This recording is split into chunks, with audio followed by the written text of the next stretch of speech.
Hello, ladies and gentlemen. Welcome back to an episode of Gifted Heartz. I am AK, your host, and I hope you've been enjoying the previous episodes. For this episode, our gifted guest is going to be a figurative painter, as you've seen the artwork. Now, right before I even mention his name, I just want to tell you a few things about him. This guy right here has exhibited his artwork in places such as Pretoria Art Museum, the KZN Society of Arts Gallery. And I'd also like to share with you guys something that touched me, that he told me, and it's basically his own perspective on his artwork, and I'd like to read it to you guys. My work mostly deals with the themes of the feminization of heterosexual masculine males, especially in the black communities. This is mostly because I have been in an environment mostly populated by women or men raised solely by women. Ladies and gentlemen, our guest name is Mfundo Franco Malimela.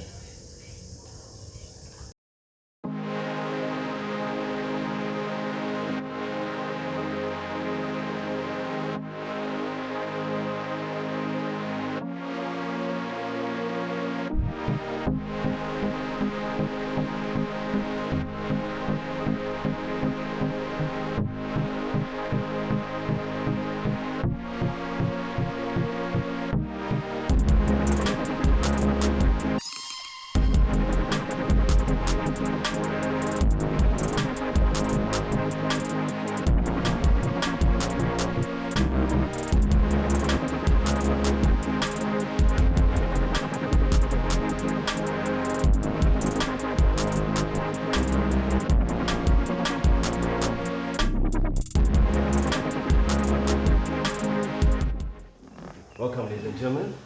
As you can see, today I'm sitting with Mfundo Franco Malimela. Mfundo, bro, how you doing, G? I'm good, okay. Yeah. I'm doing good, bro. Yeah. Bro, just want to say, bro, big thank you for allowing us to come here, interview you, bro. Most definitely. And how you been, bro? I've been good, man. I've been good. Singers on our okay. We're grand, bro. I go clear a lot, G. And how you feeling, though, about the interview, bro? Man, I'm looking forward to it. As soon as you hit me up, man, I was mad excited. Yeah. Gonna get to hear that, bro. Yeah, most definitely. Well, just to start off right, probably the first question I want to have for you is gonna be none other than just tell us like what's like about Mfundo Franco Malimela from the start of your chapter in life to the current chapter in life.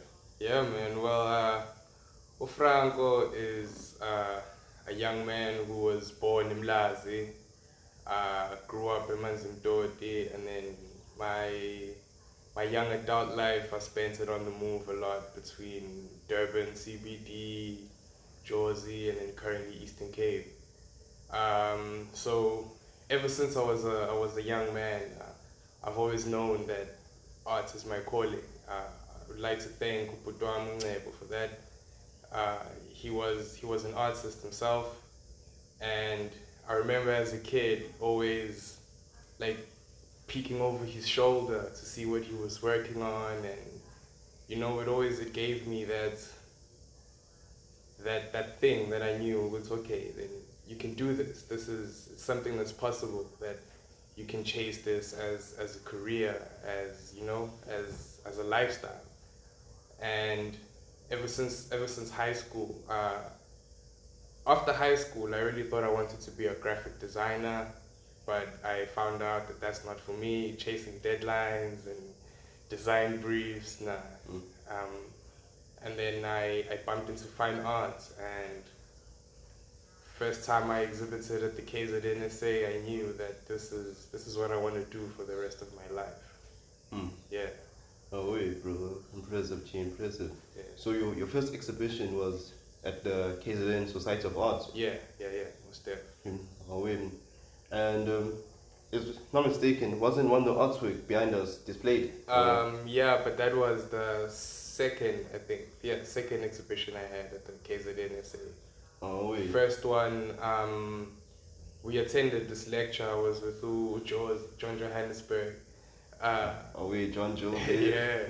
So we attended this lecture at the KZNSA, and we met like all these very interesting old people, and I think we were like some of the youngest people there, and they were very excited about the fact that we were artists, and they told us to show up the next day with our portfolios, and we did. And then they told us that they have this opening for the members exhibition that they usually have.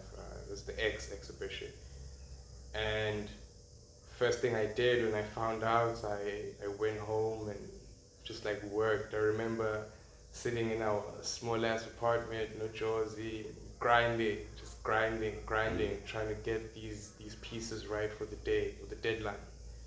And then as soon as I submitted my piece, it got accepted.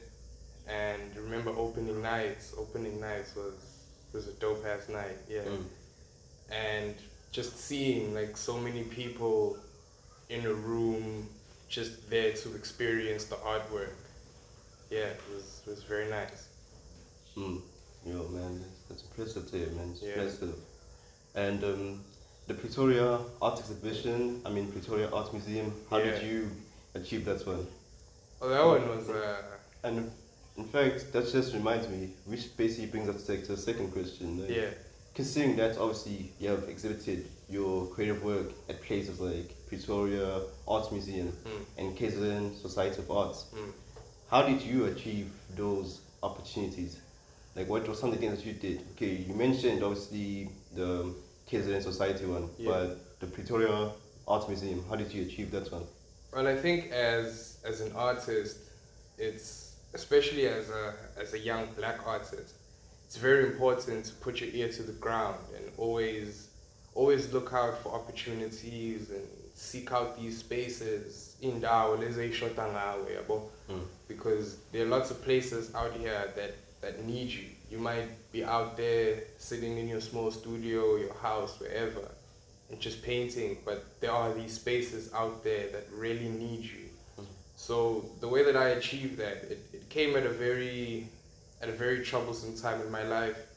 I had just dropped out of school. My life kind of felt like it didn't have a direction. I always knew what I wanted to do, but as you know, in the creative industry, sometimes it's very hard, you know? So I was out here like painting every day, and I saw an ad on Instagram. Another thing, social media is very important, but I saw an ad on Instagram for the national, new signatures, the Sassel new signatures competition. And I just thought, let me enter. The worst thing that could happen is I get rejected. And I spent a lot of time on this piece that I was working on. It's this piece right here, actually. It was part of the series. And I decided, the worst thing that could happen is just a no. So I submitted it, and it got taken. I think I had a feeling that it was definitely going when I got there, and the number I got given was my number 9. She was like, shit, okay, then it's definitely going through. Oh, yeah. And yeah, man, it did. And it was a dope experience. Got to go to Pretoria, exhibit at the Pretoria Art Museum, in a museum that holds some of my favorite South African artworks. And that was also a trip, because my artwork was in the one room with all the new signatures, and then in the other room you get to see George Pemba, and all like the legends, the South African legends, or Penny Siopis, and it was like, shit, okay, so that was a trip. Oh, yeah, I'm happy to hear it for you, brother. Yeah, because obviously, I feel like there are some people out there, who are creative, and obviously they don't know how to achieve those opportunities of having their work displayed. Yeah, and obviously you just mentioned that it's the use of social media. Social media, because you never know, there could be some young creative out there who also wants to get their work out there, but they don't know how to. And so it's basically the use of social media and entering competitions. Definitely. Mostly over here, I hear you. And if not mistaken, also attending art gallery events. That's something that as a creative in general, not as a young creative or old creative, but as a creative, you should really frequent these spaces and you just don't go there as an artist to rub your art in people's faces, but just go there as a patron, as a member, as someone who's curious about the arts and frequent these spaces, speak to these people. Don't be afraid to walk up to the lady or the gentleman or the person who's sitting behind the counter. They might look intimidating, but just walk up to them, spark up a conversation, get to talking, find out what that gallery has, because some galleries hold lectures and workshops and things like that. You get to meet artists, you get to meet curators, and yeah, man, it's very eye-opening. Yeah, Sure. Yeah. yeah. Hey, bro, it's interesting, bro. Very deep, bro. Well, there you have it, guys. As you heard, if you wanna achieve those opportunities, just visit these art spaces, communicate with different people, and also use social media. Now, bro, considering obviously I just read that message of yours. Yeah. Now I'd like to read the second half of it, Yeah, man, go for it. and I hope you guys also wanna listen. Let me just take it real quick. Yeah? Another important theme I explore is the mass consumption of images through the internet and social media. This is fascinating to me because in the 21st century, art no longer imitates life, but life imitates art. How we create avatars on internet and follow the morals and values of other people's avatars, resulting in real life digital avatars. Yeah. Now, bro, I'm not gonna lie with you. When I read that, at first I read it with like a mind of just like, having common sense. But then I was like, let me perhaps try and think of it in a creative form. What did you mean when you said like morals and values of those avatars? Like, were you probably speaking about people like basically trying to live life based off someone's what you call this, avatar or what? Yeah, most definitely, man. I feel like with social media and the internet, we sometimes forget that people don't show everything on social media. It's just I'm a highlights reels. It's not everything. People don't just show the good and the bad. It's usually just the good. And by living off of these avatars, morals, and values, I mean that we have a lot of young people, because I read a study yesterday that says since the peak use of Instagram and TikTok, teenage depression has spiked. And I feel like a lot of that is due to the fact that people look at these highlight reels and they think this is someone's whole life, you know? You might see someone who's posting artwork every day and you just out there like, shit, where does this guy get like the moral, the juice, the grit to just be in there every day? But you don't see the artist behind the reels or the Instagram posts or the tweets. You don't see them sitting in a studio and like scrapping a canvas or starting over. You don't see your favorite musician like deleting a work that they just did or sitting in a studio with writer's block. You don't see your favorite influencer just like depressed or not happy, because you just see their happiness on the gram or on the bird, and it's just like that's not life, you know. Life is it's a lot more than just good or just bad. It's a balance of these things. And I am very fascinated by how as young people, as Gen Z as they like to call us, we are so indulged in these platforms that we seem to forget that this is not real life. And a lot of people end up living their Instagram life in real life, or trying to live their Instagram life in real life. or trying to live someone else's Instagram life in real life. And that's not life. It's digital. It's a universe of its own. And yeah, I'm very fascinated by those images and what they mean and what they do. Yeah, especially thinking about filters and all of that. Yeah, almost there, bro. It's a strange world we live in, bro. Yeah, definitely. Strange world. Still very beautiful though. Most there, bro. Most there, yeah. There's always gonna be the good, bro. There's always gonna be the good. There'll never just be the bad or just the good. It's gonna be the bad and the good. Definitely, yeah.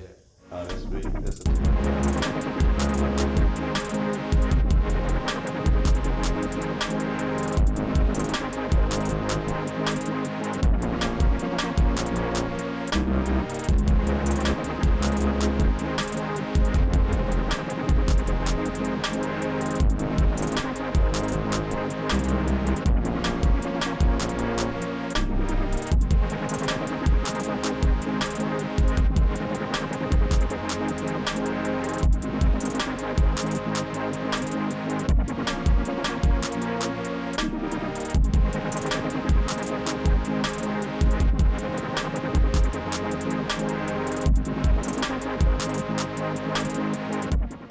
Eternal ephemeral, because a lot of the things that we put on the internet, we think these things will last forever, but they don't. Like as soon as the server's down or they decide to clear the servers, those things are gone.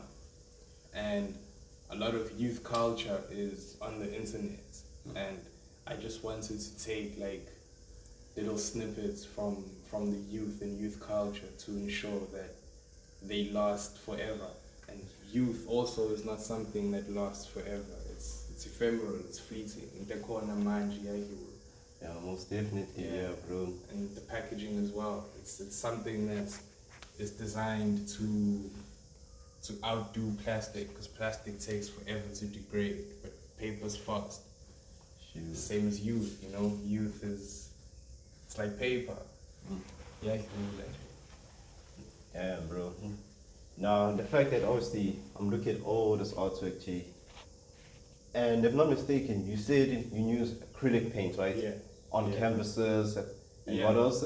I use it on canvas, bed sheets, garbage, found objects, cartridge paper, Fabriano. Yeah, but mostly on canvas. Shoot, yeah. Yo, this is definitely some other level. Like, I don't know what to say. It's one of those artworks where I'm like, I just did not know how to describe. Yeah.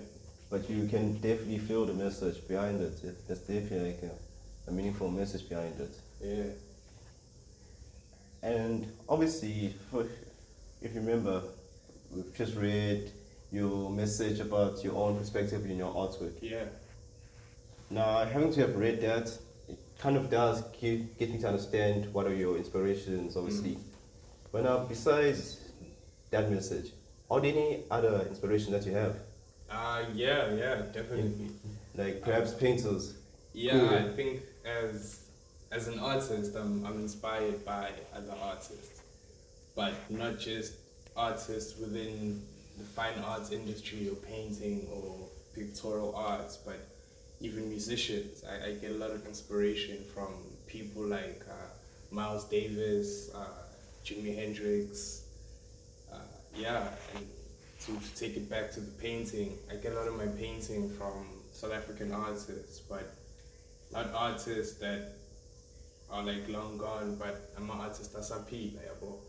As umuntu wasedubane, I get a lot of inspiration from Uspepe Lunguni, Uwanda Buche, especially having spent time at that center, Ntobis Mampumulo, because I feel like these people are people who have walked down the same streets as me, breathed the same air as me, seen some of the same scenes as me. So it gives me a lot of hope and inspiration, because it's like, if these people can do what they do to the level that they do it at, then you know? Definitely.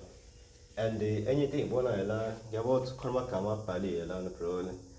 like amagama abantu now noma ithayizela kwenzekani? Amagama abantu, like these are, as someone, as a young black man, I think death is something that you can't escape. It's always there, it's always knocking. And these are the names of some of my friends and brothers that I've lost. Yeah. Sure, yeah, that's very deep. And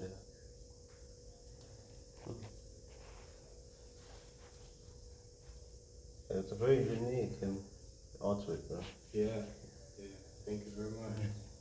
Alright, now, bro, now we say let's probably just move on to the fourth question. Now, the fourth question is gonna be none other than you, bro, as a struggle. What are your struggles, bro? Like, what are your struggles? Yeah, that's a nice question. That's a very good question. I think I don't want to say I have moved past a lot of my struggles, because I think struggles are something that will always be there, balanced out with the goods. But some of my struggles previously have been like finding space that's close to, I don't want to say important places, but places where it's easier to move. It's what got me to the green camp. It's what got me squatting in some dodgy places in town. But yeah, it's finding space, but also outside of finding physical space, but also finding your space within the industry that you're working in. Because I don't want to say it's a saturated industry, but it's an industry with a lot of people doing some very amazing things. So it takes a lot of self-knowledge and perseverance to find your space and to stick to your space. But as Nelson Makamo once said, if the door is closed, then find a window. You know, yeah. So those are some of my struggles. Totally get you. Yeah. And what about the business side of being a creative? Yeah. Or should I say a painter? Because obviously, I know there's a business side, you gotta eat, you gotta be able to feed yourself. Yeah. But it's also a creative side. Definitely, yeah. On your side, which one would you say is harder for you? The business side or the artwork? I think the business side, because when it comes to the artwork, I have developed a routine where it's like second nature to paint. I get up every day, I come to the space and I paint, or I think about painting, or I read about painting. But when it comes to the business side, that's where I found it important to network, because you meet people like curators. Like I recently had an exhibition last year in PE, and the way that I met that lady who was curating the show was just through networking, and that's something that I think as creatives we look down on, but it's ibalulekile, because sometimes you have to know your limits. Maybe you're not too business savvy, and that means you have to associate yourself with people who are business savvy, people who will make it easy for you to find your space within the industry, to move, to sell work, to eat. That's definitely been a challenge for me, the business side. Yeah. No way, bro.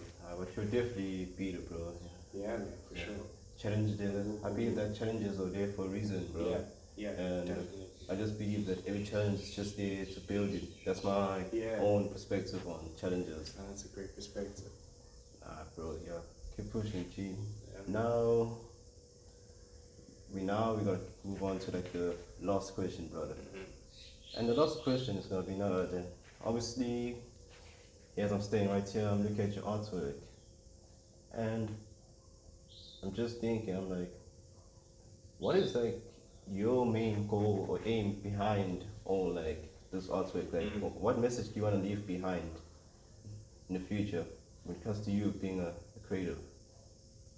Well, I think there's a couple of messages, but the most important message that I want to leave behind, especially considering the country that we live in and the high numbers we have in gender-based violence and rape, is I want the black man to know that it's safe to be vulnerable, that it's okay to be a man that is written by women, because I think this is of course my uneducated opinion, but I think a lot of the problems we have results from toxic masculinity, from men not wanting to face their feminine side, because I think as a human being we're balanced. You might be a man, you might be a woman, you might be gender non-binary person, but as a man, as a person, you have both feminine and masculine energy. And I think these spikes we have in gender-based violence we have because some people are shying away from the balance. They are trying to hyper masculinize themselves in order to hide their feminine side or their vulnerable side. But it's okay to be vulnerable. It's okay to be a man that is not the man according to society standards. No. Yeah. It's very deep, bro. It's very deep. And it kind of reminds me of how you're saying, like, you're basically been raised in an area that was mostly populated by women or men solely raised by women. Yeah, that has a lot to do with it. I think as umchita, mukhuliswa abantu besifazane kakhulu. I had a period in my life where I did a lot of like messed up things because I was trying to prove my masculinity to myself. And sitting down and thinking about it, I was like, no, that's not who I am. That's not how I was raised. That's not me. And I think it's very important for us to know, especially considering how many of our population, our demographic, young black men who are raised by women think like that, because maybe someone may have had the same thoughts that I had, but they didn't have the realization that it's okay. It's okay to not be a normal man, if such a word exists, but it's okay to be yourself, regardless of what yourself is. Yeah. I hope you hear that. It's okay to be yourself. It's okay to be yourself. Yeah, definitely. Bro, I am on my G, bro. It's been an honor. I appreciate it a lot, G. I hope you go out there, obviously use your gift, don't waste it, bro. For sure. And also, don't let other people use it, you know. Yeah, you must be in control of it, bro. Definitely. Seize the means of production. Yeah, most definitely. Yeah. And just before I shut off, just to give you guys also a small recap, if I remember, bro, we first actually met at, as you said, they're not Gary. I mean, not that they're not Gary, what the Green Camp. Yeah, Green Camp Gary. Yeah, Green Camp Gary. Yeah, but at that time, surprisingly, how can I say, part of me was antisocial, so I didn't really get to meet some of these people and speak to them. And the surprising part, bro, is that obviously it was last year when I followed you for the member. Yeah. Obviously I was like, let me get back to social media and so on. Yeah. Because I've got some plans. And then I looked at your work and I was like, damn.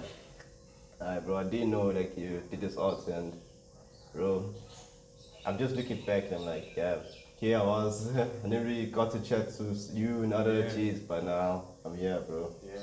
And it's just making me realize, bro, you know, as you said, don't be afraid to go out there and have conversation with other people. Yeah, because just be yourself. Yeah, just be yourself. But that's also it's very important what you're doing with this platform, because you're allowing for other antisocial people to get to meet creatives and artists in Durban, knowing how the space is and knowing what the spaces are. So even if someone may never get to meet me or doesn't know me, when they meet me, now they know me, you know? And now they know other people through your platform. So it also helps other antisocial people to be social and to know these people in these spaces. So shout out, man, for Gifted Heartz. Shout out, bro. Appreciate it a lot. Stay blessed, bro. Bless it. Well, ladies and gentlemen, there you have it. Our interview with Franco Mfundo Malimela. I really hope the message touched you, and I hope obviously you're gonna go out there, be yourself, and stay blessed. Have a gifted day.